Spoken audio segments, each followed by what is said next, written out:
I'm gonna need y'all to like the video. Comment if you want, but turn your post notifications on so you know the next time I drop.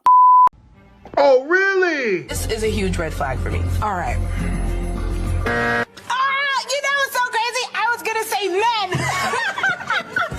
So I know y'all think y'all know what I'm gonna say, but I'm not gonna say what you think that I'm gonna say. Doechii, first and foremost, I heard about you last week. Congratulations on the Grammy. Question: if straight men are a red flag, then what type of man are you gonna start a family with? What type of man are you going to build a generational wealth with? What type of man is gonna protect and provide for you at a high level? What type of man is gonna go downstairs when they break it in the house? What type of man is going to push your music, invest in your music? What type of man did you sign to? What type of man are you working with? What type of man? If we're all red flags, then every nigga in your camp from TDE is a red flag unless they fruity. And I don't believe so. You may want to tread a little lightly being a new artist coming out here saying those crazy preposterous things about men before you alienate all your fan base and be on the next season of Love and Hip Hop. We don't want that, okay? You can rap. You're talented. I'm not taking a slight from that. You can't slight men and then ask men to vote for you on the Grammy board, okay? All right, King. Love and Hip Hop's waiting. Be careful. Get over your money. Damn, I must be out the loop, man. Let me, hold on real quick. Let's see. Is that one girl with that one rap? Let me see. Hold up. I don't know who she is, though. I don't know nothing about her. That shit pissed me off. It's like, you think all that virtue signaling is going to do something for you, but it's really not. What do I mean by the vulnerable spaces? It's not just a man fucking you. Listen to what I'm saying. A woman's release is talking. A lot of y'all, you talk too fucking much too early on about the personal things that a person should earn access to. And it's some of y'all, you do it with men and you do it with women. You tell everything about where you come from, what you got going on without even knowing because you're so used to doing this. It's a habitual behavior. Well, here's the thing, actually. Hear my full thought, right? Okay. The vulnerable spaces is not just one or two things. It's a plethora. If I'm around you enough and I got an idea of what you're passionate about. Vulnerable. If I'm around you enough and I get enough dialogue out of you about your routines, like I told y'all, when somebody case out a bank and get the idea of this is when they open, this is when they make the bag dumps, this is when the lady count down the drawer, this is when this going on. Y'all open y'all lives up, a nigga know where you work, what time you go, when you get off, when you pick the kids up, what's the schedule with that, when do you do this, what's your routines with this. Vulnerable. You in a space where a nigga getting intimate with you, right? Intimacy is more than just fucking. It's that closeness. It's that being around one. Stay on the phone with somebody too long. Eventually, it becomes intimate. You ain't got to fuck. You fall asleep on the phone enough times to where you can hear the background and the routines in a person's life. You and his and him and yours. Answer the phone enough. Text back quick enough. Create that where that digital bond is there, where there becomes expectations for how we behave with each other with these phones and these DMs and these emails. Vulnerable. Sex. Have sex enough. Know enough about a nigga personal problems. You will become vulnerable just in that. Trauma bonding. Y'all know how many of these niggas grew up in a single mother-headed household? You know what that does for boys? It allows them to see the side of women, right? That is so open and so unnatural in regards to their struggles and the pressure they under and the way that they are with emotions and things like that. That the boy at a young age before becoming a man understands how to navigate that, how to manage that, right? It's that weird space where you your mama's son, right? And she treats you like a son, but almost like a boyfriend. That's when you see y'all dress your sons the same way the niggas dress that you like or you're attracted to. It becomes warped. And the boy, as he grows into a man, develops a space where he understands how to manage that stress, right? With this woman. And so when they see that shit in you, vulnerable, a nigga come in and you start mothering them, you don't realize, like, from jump, I already knew as a man, if I told about when I caught on to what type of female she is or what I knew about her, if I tell her enough about my problems in my life, she gonna dive right in to fix them bitches. And it works out terrible for you in the end. Stay in a space where a man is fucked up too long. You stay in that space with him, you eventually gonna become fucked up. Continue down this path of mothering a nigga, you gonna resent him while loving him to death. While taking dick and playing his mama, right? You gonna love him and hate him at the same time. It's the perfect storm to create a toxic relationship. And the fact that what attracts you is to try and find something to fix is the same thing that leads you to the type of men that you make your initial mistakes with. You should be trying to find a man that is a problem solver, because that man is demonstrating that he is able to lead so you don't have to fix anything, because that's totally out of your order. But the desire to want to fix things comes from the way that your mother raised you to be self-sufficient. And so the roles are trying to they're trying to reverse the roles where a woman comes in and do all the problem solving. We present a gripe. We kind of give half the story, and we'll talk about what our issue is, but we don't tell our partner what we want them to do with their information. I came up with something called the 5 communication highways. Men are trained to go straight towards resolution, but it's a lot of highways before you even get to resolution. The first one, I just want you to listen and acknowledge. I want to go back and forth. Can I have the safety and the space to just get this out, let it breathe, like you said, and then maybe a few hours later, tomorrow, we could revisit this. Just let me get my shit off. Second one is, do I have the capacity, or do I want you to go through the nuances of this with me? Do I want to hear an explanation on why you may feel like you made a misstep? Third one is, do I want to hear your opposing view? The fourth one is, I may need an apology. The fifth one is resolution. We'll express the gripe, but the other person don't know what we want them to do with it. We need to give that context as well. Oh, that was good. Yeah, I appreciate that. Appreciate it. And when you skip the first 4, men are like, damn, was it that bad? Exactly. You skipped the 4. Reminiscent that I didn't always do all 4. Sometimes I just skip straight to 5. A lot of my content became, don't do that. Don't do as I did. You know, I've never envisioned being a single father, but when I was, I realized this was not just her. This was a team effort, and we didn't communicate effectively enough. That highway. Communication is the one thing that is the life force of any relationship, because if you can communicate effectively, where I actively listen to what it is that you're saying with the intention of making a change within myself, if that is necessary, then you should be able to do the same with me, you know, so that we can work towards that together. But that may be, you know, being solution oriented, beeline into a solution oriented place, instead of going through those phases, you know, which is something that I do. Cleaning styles. That's big. When I clean, I get mad at you. I clean. No. There's a part of me. I'm glad you finally said it. Well, it took me a while to recognize why I felt that way. Like, is there a version of me that doesn't like my husband when I start to clean?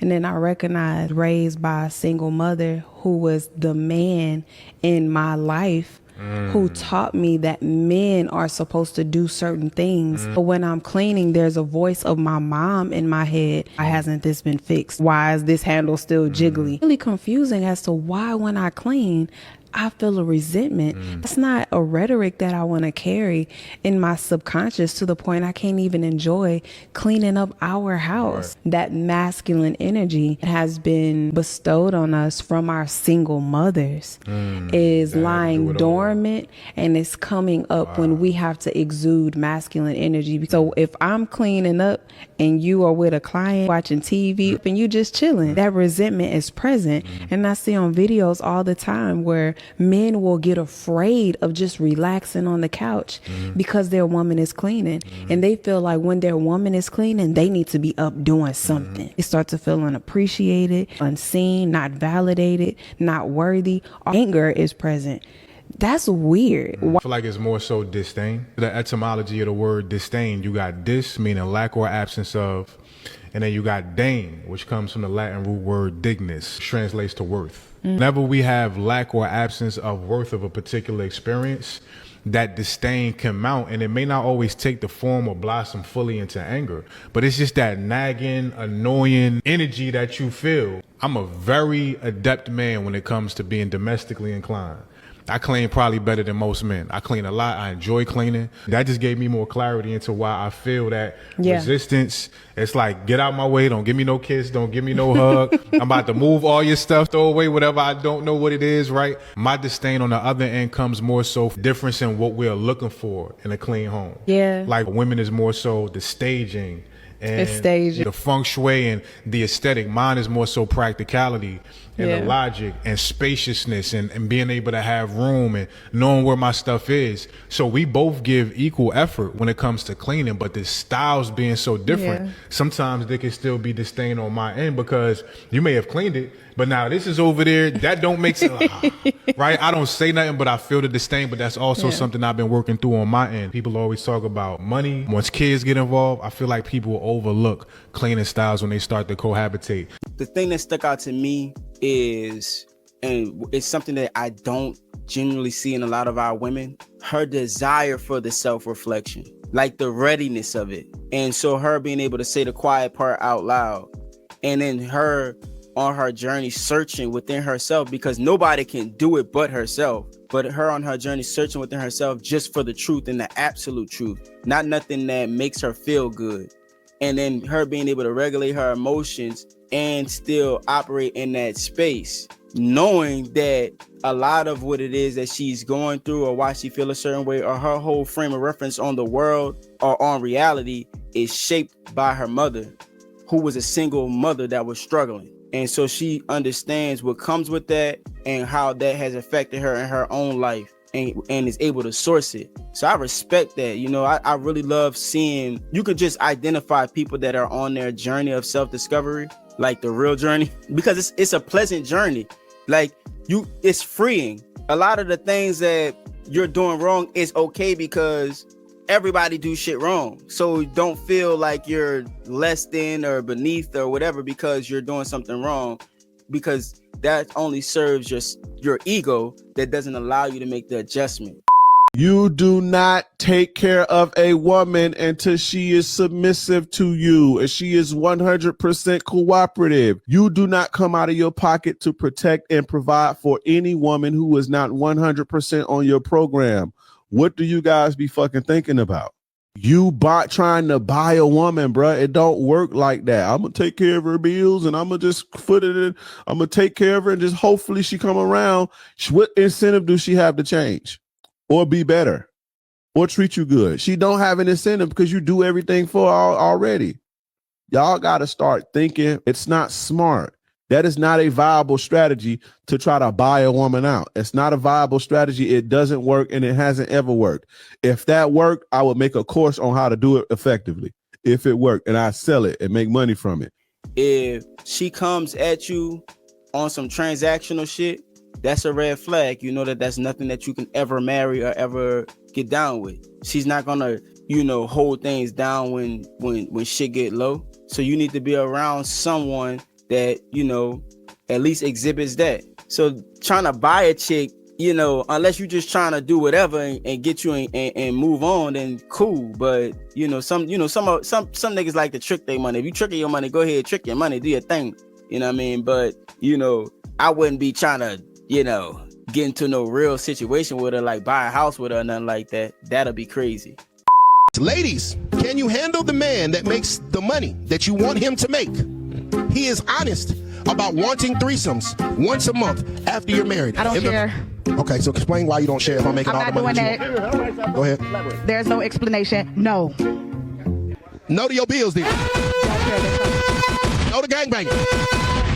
No to taking your goddamn kid to the motherfucking goddamn Chuck E. Cheese. No. If you can't give me what I need to feel fed, fuck I look like goddamn feeding you and your baby.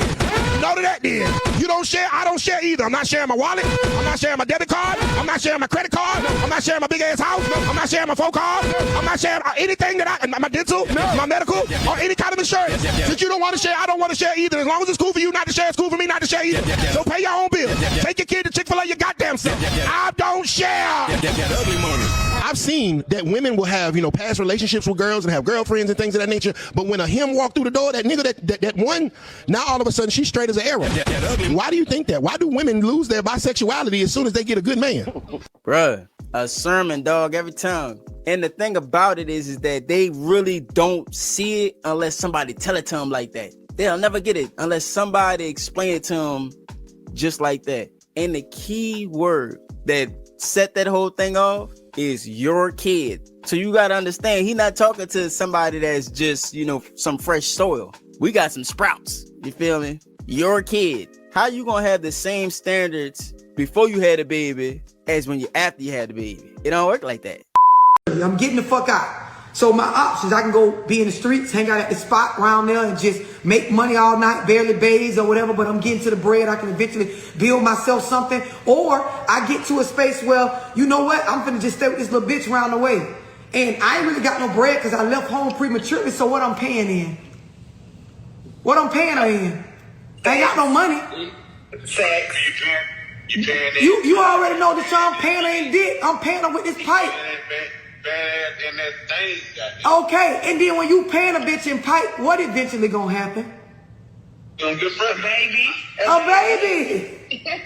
If I pay you in dick enough, the sperm gonna land where it's supposed to land naturally, and now we got a baby, right? You gotta think about this shit started from me leaving home prematurely because my environment from upbringing on the outside seemed like I was straight over here with mom dudes, but shit fucked up, bro. So I moved out, I found this little bitch. I'm paying her in dick for real if I'm keeping it real, because I ain't got shit else to give her right now. I'm trying to build myself up as a man. I'm trying to get her to understand. She acting like she understand, but when that baby comes, this is what the niggas say, she just switched. She always been that same person. Shit just enhanced what she already is. So now I'm every fuck nigga and broke nigga in the book because I can't provide and shit. But I was the same broke fuck nigga when you let me up in this bitch and I left my mama house.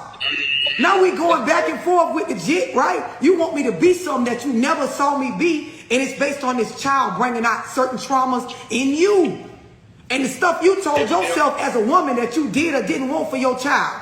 And then it takes damn near a decade for you to realize I can't make this man be and do what I want him to do. So now there's a bitterness and a resentment stemming from your trauma with me as this young nigga. Now watch this now. Watch this. As this young nigga growing up the way I did and getting out prematurely, I'm due for a blessing, right? I'm due for this, right? So now, as we separate because the relationship ain't working out, I'm this young nigga that's due. I'm due for a blessing based on what's been going on with me. My blessing come in and you mad. You my baby mama, you mad I'm being blessed because you feel like the shit I did to you, right? I don't deserve the blessings I'm getting. But if you knew my story and my timeline, it's about time for this young nigga to get a blessing. Right? So I'm going through my blessing season and we going at it even more. This make it worse for the child. Watch how this shit repeat itself, because for the same reason I left my mama house, our jit gonna want to get out of the households with us because we at each other's throats. It's a cycle that perpetuates. Damn, she broke that shit down. Damn. I never really knew it on that deep of a level because I never operated life from that perspective. I definitely left my mama house the first chance I got. As soon as I could get the fuck out of there, I got the fuck out of there. But I had a plan. I actually thought about it. I remember having this conversation either with myself or with one of my partners. Like, man, I'm either going to do one or two things.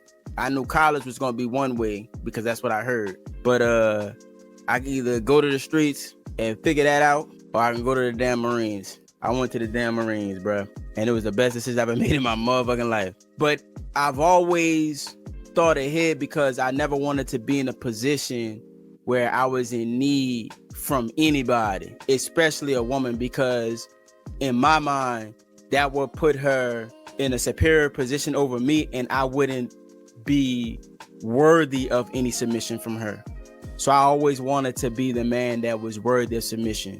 You understand what I'm saying? So to see it from that perspective is interesting because I think that plays on how a lot of men in the Black community, how their mothers' ways affects them in a way where they have lost the ability to be proactive in their thought that comes with being grounded by reality. They experience the world and the universe and reality as they mother do, which is through how they feel about things. And so when you operate in that space and use your feelings to guide you, it puts you in a constant reactive state. So I jump out of my mama house. Now I have to react on my feet and use whatever I have, which is my body, which is what my mother would do. She would use her body to get something substantial. This substantiates me for a while, right? So now I'm here, I'm still playing up my back foot, but this substantiates me for a while. And so I've conditioned my mind to think, hey, all I got to do is know how to fuck good and I can survive. Like, I like niggas that's ready to crash, because all that scary shit when we outside, I can't do it. If you're not going to blow your gun when somebody walking out this door, I don't want to hang around you type shit. Yo, a lot of women that really talk like this, I'd say about 8 out of 10 of them, if some shit really popped off, they're gonna freeze and damn this shit themselves. 2, if it's a situation where both of y'all get jammed up and it's either you or her, there's a high probability she gonna rat on you, bro. She gonna rat on you. 3, some shit pop off and you end up dead or in jail, the most you'll get is a couple sad Instagram posts. Maybe she'll tattoo your name or something, and she on to the next nigga. She on to the next nigga. Bro, nobody that love you Want to see you crash out? I'll bust your gun. Jeezy said it best in 05. Who the fuck want to play with guns? A lot of hoes, a lot of blood, dog. That shit ain't fun. People that actually love you, they want you safe. They want you here with them. They want you away from negativity. Dumb hoes don't love you. They love thrills and excitement. Leave them crazy hoes alone. I want all my young guys to live long, healthy, and prosperous lives. It's a dirty game. Stay focused, though. It's a dirty game, bruh. That's just pure poison right there. Pure poison. And I don't even think she bad enough to even be doing all that. A woman who wants to control her man is a woman who does not want a real man, who does not want a provider and a protector. With him being a natural provider, he needs a natural nurturer. So he needs you to provide the things that he cannot buy. It's not that they want to maintain control. It's almost like the sensation of holding on to something, gripping on to something, but not knowing how to let it go and being able to release it, because this is how they were nurtured. And so if you was always taught that you need to be in the driver's seat, you see somebody driving a way that you don't normally see somebody driving, your instinct is to grab the wheel. But you grabbing the wheel isn't going to save y'all. It makes you feel like it's going to save y'all, but it's not. It's going to make the car more than likely wreck. And after the car wrecks, you get out and you blame him for driving crazy to make you grab the wheel like that to wreck the car, versus taking the accountability within yourself to be like, hey, I should not have grabbed that wheel. Love, you already know what the fuck going on. Whole lot of gang shit, you hear me? Blah.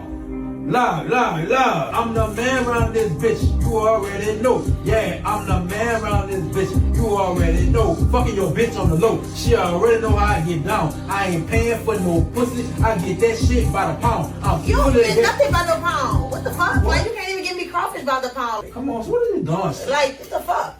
Talk about you get bitches. Right, bitch, you don't get nobody. Right, What the so fuck? why you doing all this? This is a session. It's professional. Right, yeah. Come on, from the top. That shit by the pound. I'm full of the gas. I keep getting higher and higher. Red bone in the telly, and I'm gonna fuck her till she tired. Bitch, fuck Big who dog. till you tired? You can't even fuck me till you tired. What the fuck? Like, stop capping. Them niggas don't think your dick really with the That shit know with the no, duck ass. Bitch doing all that stunt for the moles. The moles don't want you, bitch. See what I'm saying? That's what I'm saying. I still should have left you and miss you. Duck ass. You ready, bro? Yeah, I'm my bad, bro. Call you, get you or something. You gonna be doing Bitch, you in my car. Till she tired. Big dog in my city. You can learn from me. I'm a teacher. But if you play with me, you gonna have to meet the street sweeper. Sweeper? You ain't even sweep last night. The fuck you talking about a sweeper? Like, the fuck?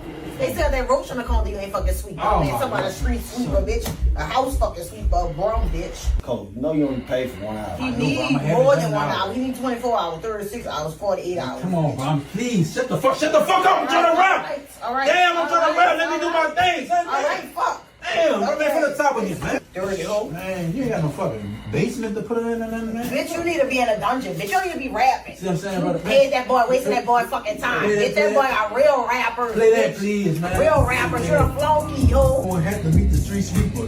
That's just how it is, yeah. That's just how it goes. When I'm in Cali, I get them packs in, ship them for my hoes. Wait, you go to Cali for hoes when you use my fucking Delta Point? What hoes? Bitch, you won't be going to get Cali with weed. Fuck, man. My bad. Somewhere else. Let's say some appreciate, man. I'm gonna come back another time. Come on, let's go, son. Let's go, bro. Let's go. You wait till now you wanna go, son. My bad, son. That shit, poop. See what I'm saying? I'm gonna need y'all to like the video, comment if you want, but turn your post notifications on so you know the next time I drop.